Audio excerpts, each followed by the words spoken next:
Imagina un barco diseñado para ser insumergible, un navío cargado con provisiones, botes salvavidas y un casco de corcho que lo hacía virtualmente eterno en el agua.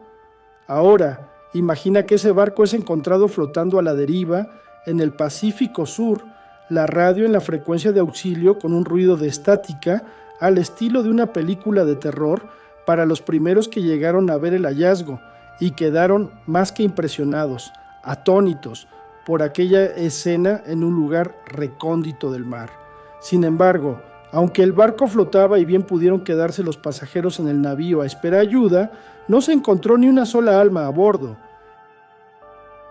En el año 1955, el MV Joyita, por sus siglas en inglés Motor Vessel, que significa buque de motor, partió de Samoa con 25 pasajeros y tripulantes. Nunca llegó a su destino. Cuando fue hallado 5 semanas después, el escenario era una pesadilla inexplicable. Los diarios de navegación habían desaparecido, el equipo médico que transportaba había desaparecido y encontraron líquidos rojos en unas vendas quirúrgicas muy cerca del timón y en uno de los camarotes. Todo esto sugería un final muy trágico. Sin embargo, no había cuerpos. ¿Cómo es posible que 25 personas abandonen un barco que, por diseño, era el lugar más seguro del océano? Hoy, en este informe, vamos a analizar el caso del barco fantasma del Pacífico para entender qué ocurrió en aquellas horas de terror absoluto y que llevó a los tripulantes quizás a saltar, a ser interceptados por piratas, o fue algo que vieron en alta mar que no debían ver. El muelle de Apia, en la Samoa Occidental, fue testigo de la partida del MV Joyita un 3 de octubre de 1955. A bordo iban 25 personas, 16 tripulantes y 9 pasajeros, entre ellos un funcionario del gobierno, un médico y 2 niños. Su destino eran las Islas Tokelau, un viaje que normalmente tomaba menos de 48 horas, pero el Joyita no era un barco cualquiera. Originalmente construido como un yate de lujo y luego convertido en patrullero durante la Segunda Guerra Mundial, el barco tenía una característica que lo hacía teóricamente imposible de hundir: su casco de corcho. Para que lo imaginemos de forma simple, piensa en el Joyita no como un barco de metal o madera hueco, sino como un gigantesco corcho de botella de vino con un motor. Sus bodegas estaban forradas con bloques de corcho destinados a mantener cargamentos refrigerados. Este material es tan ligero y tiene tanta flotabilidad que incluso si el barco se partiera a la mitad o se llenara de agua hasta el borde, seguiría flotando en la superficie. Era, literalmente, un salvavidas gigante de 21 metros de largo en caso de una desgracia. Sin embargo, desde antes de soltar amarras, algo no iba bien. El capitán Miller, un hombre con una reputación impecable pero con deudas asfixiantes, intentó zarpar el día anterior, pero el motor de babor, el lado izquierdo del barco, falló. El Joyita operaba con 2 motores principales, pero ese día zarpó con un solo motor funcionando. Esto lo sabemos por testimonios de la época. Personas en el muelle lo escucharon conversar con un miembro de la tripulación. Le decía que le tomaría otro día arreglar el motor. El capitán estaba desesperado por entregar el cargamento de suministros médicos y copra, que es la médula seca del coco de la cual se extrae aceite. En su prisa, y debido al retraso de un día que llevaba, el capitán Miller cometió el primer error fatal. No notificó a las autoridades portuarias su salida oficial.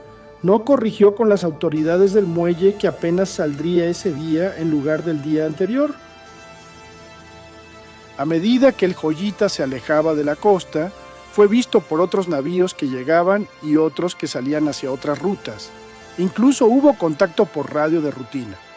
Luego entraron a mar abierto según el plan de navegación de la ruta, no solo del Joyita, sino de otros navíos, pues la ruta era muy común.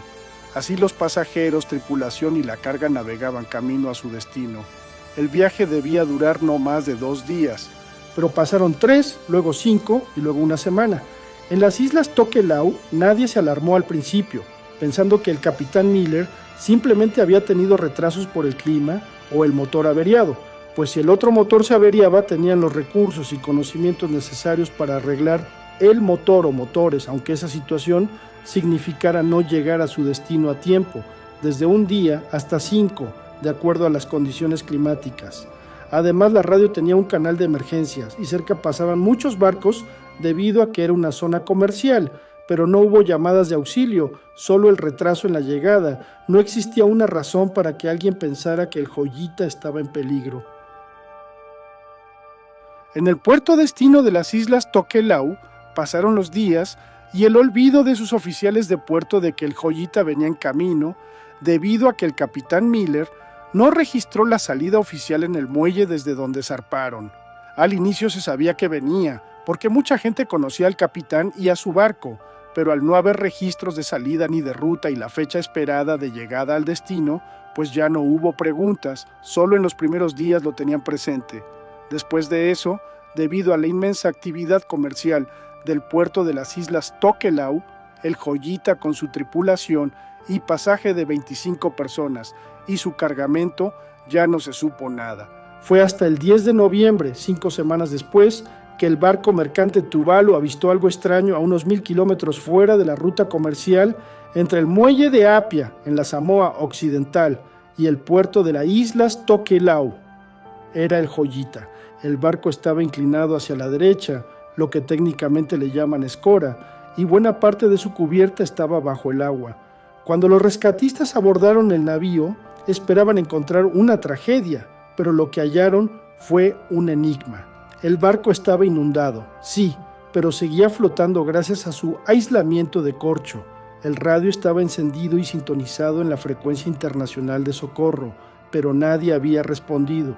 Las bitácoras de navegación y el equipo de navegación habían desaparecido, y lo más inquietante, las mesas estaban servidas, aunque desordenadas, y había vendas ensangrentadas en la cubierta y en el camarote del capitán, pero ni un solo rastro de los 25 pasajeros.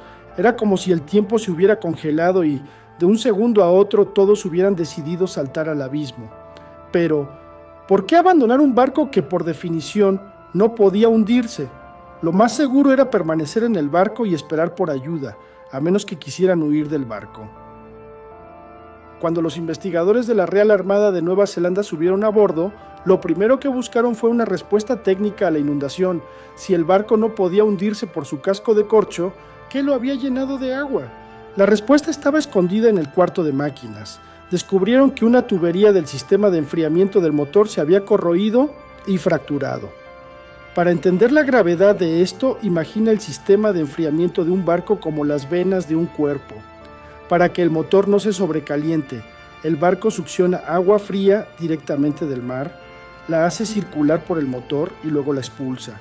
Al romperse esa tubería, el Joyita no estaba expulsando el agua, la estaba inyectando directamente hacia su propio interior.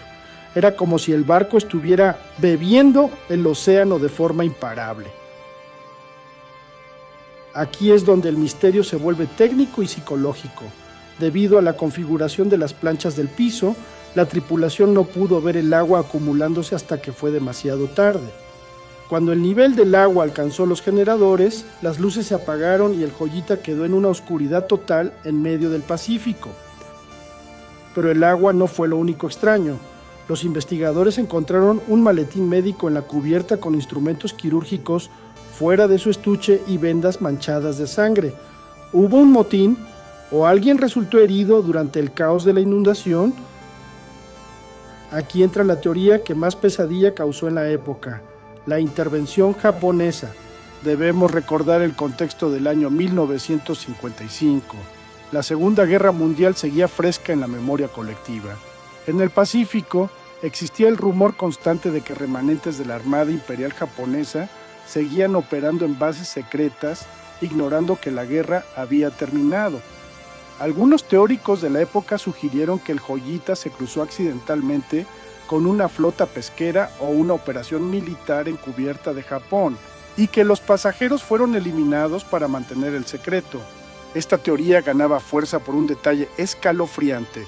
Cuando el barco fue hallado, los botes salvavidas no estaban, pero no habían sido lanzados correctamente. Las cuerdas estaban cortadas de forma errática. ¿Cómo podría ser esto? Aquí un ejemplo sencillo. Imagina que estás en un edificio en llamas y en lugar de usar la escalera de incendios que está a tu alcance, decides saltar por la ventana. Eso fue lo que hicieron los pasajeros. Abandonaron el barco más seguro del mundo para subirse a pequeñas balsas de madera y lona en un océano inmenso con olas gigantes. ¿Por qué? Una de las hipótesis más lógicas, pero trágicas, es que el capitán Miller pudo haber quedado incapacitado o herido, lo que explicaría las vendas con sangre. Sin el líder que conocía el secreto del casco de corcho, el resto de la tripulación y los pasajeros entraron en un pánico de inundación. Vieron el agua subir, las luces apagarse y pensaron que el barco se iría al fondo en minutos. No sabían que estaban sobre un bloque de corcho gigante que los mantendría a flote para siempre. Pero esta teoría se cae fácilmente, porque la tripulación debía saber este hecho, o al menos parte de ella. Sin embargo, hay una pieza del rompecabezas que no encaja con un simple accidente. El radio del Joyita funcionaba perfectamente, pero cuando lo revisaron, descubrieron que el cable de la antena estaba roto, no por el clima, sino que parecía haber sido manipulado. ¿Alguien dentro del barco quería evitar que pidieran ayuda? ¿O fue un sabotaje externo antes de que todos desaparecieran en la inmensidad del mar? La investigación oficial del gobierno de Nueva Zelanda concluyó que el hundimiento fue causado por el fallo de la tubería de enfriamiento que ya mencionamos, pero ¿por qué nadie se salvó?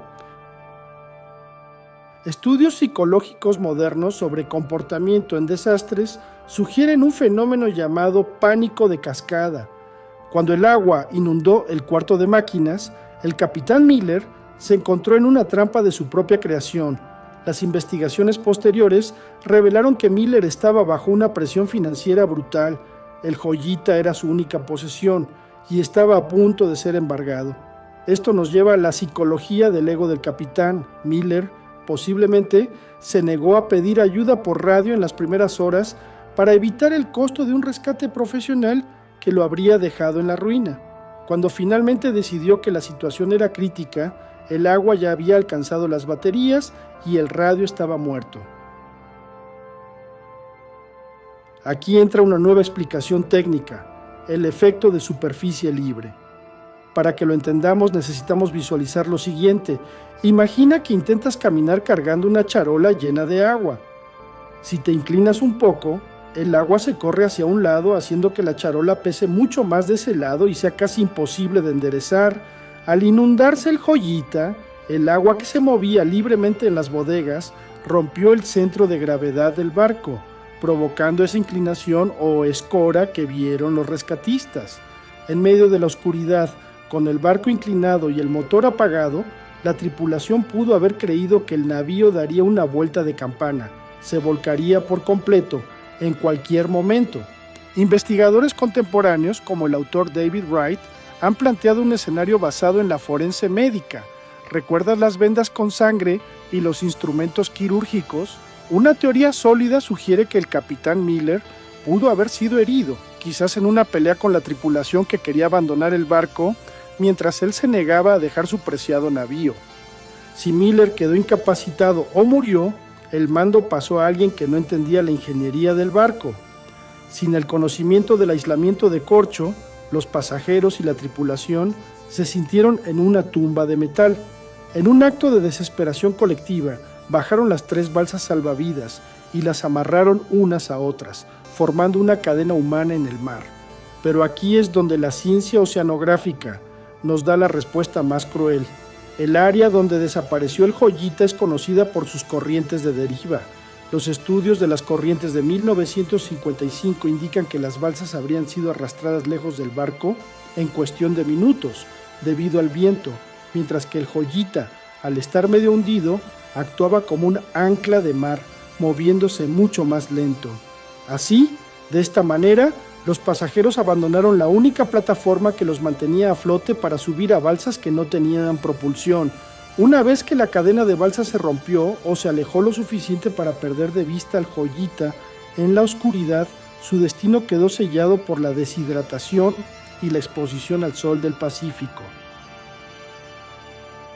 Incluso se ha especulado en años recientes sobre la piratería moderna, no japoneses de la guerra, sino piratas locales que pudieron haber interceptado al barco cuando ya estaba a la deriva, eliminando a los sobrevivientes debilitados para robar el cargamento de copra y el equipo de navegación. Sin embargo, el hecho de que se encontraran joyas y dinero a bordo hace que la psicología del pánico y el error humano sigan siendo la explicación más aceptada por los expertos en seguridad marítima. Y el último dato perturbador: el Joyita fue encontrado con su motor de estribor desarmado, con herramientas esparcidas alrededor. Esto nos dice que hasta el último segundo alguien intentó desesperadamente arreglar el barco mientras el agua le llegaba a las rodillas. Una lucha mecánica contra el tiempo que, lamentablemente, perdieron. El Joyita fue rescatado, reparado y puesto a la venta, pero su aura de tragedia nunca lo abandonó.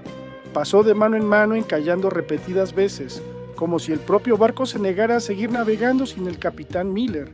Finalmente fue desmantelado y sus restos desaparecieron, pero el vacío que dejó en las familias de los 25 desaparecidos nunca se llenó.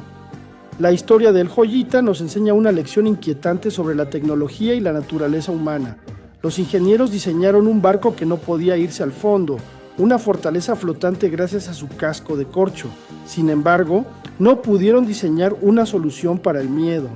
El verdadero hundimiento no ocurrió en la estructura del navío, sino en el ánimo de las personas a bordo, quienes, ante la oscuridad y el agua creciente, eligieron la muerte segura en el océano antes que la seguridad de una cubierta inundada.